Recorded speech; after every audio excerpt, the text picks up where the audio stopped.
UFC 213 in Las Vegas was supposed to be headlined by a bantamweight championship tilt between champion Cody Garbrandt and former champ TJ Dillashaw, but it was scrapped after the champion hurt his back.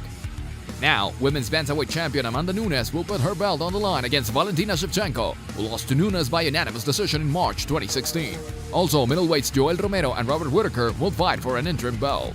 The UFC 2013 Nunes vs Shevchenko 2 is coming up Saturday, July 8, 2017 at 10 p.m. That's the main card at the T-Mobile Arena in Las Vegas, Nevada, and you can watch the preliminaries on UFC Fight Pass and the main card on pay-per-view. For the interim middleweight title bout between Joel Romero and Robert Whittaker. Romero, who's 13-1, is an Olympic wrestler with plenty of power, and Whittaker, who's 18-4, won the Smashes welterweight tournament. Whittaker surprised some with his TKO of Ronaldo Souza in April, but he's a very technical fighter on the ground and on the mat, and he can do damage.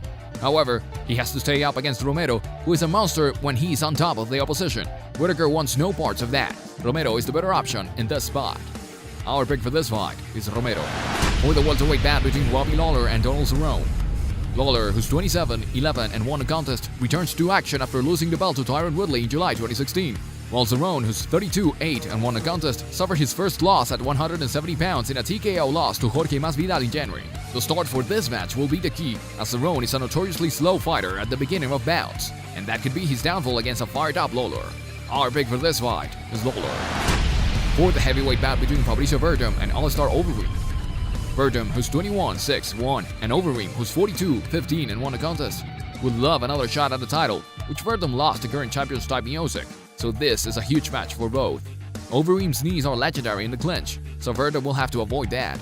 But Werdum is also a world-class grappler, which could play a part in this fight. This bout has fight of the night potential. Our pick for this fight is Werdum. For the lightweight bout between Anthony Pettis and Jim Miller. Pettis, who's 19-6, the former lightweight champion, has lost 4 of his last 5 and was outclassed by Max Holloway at bantamweight, for which he failed to make weight. Miller, who's 28-9 and won the contest, lost a majority decision to Dustin Poirier in February, but he was definitely in the fight and had won 3 straight before that. This fight is all about momentum. Miller has some and Pettis has none. Our pick for this fight is Miller.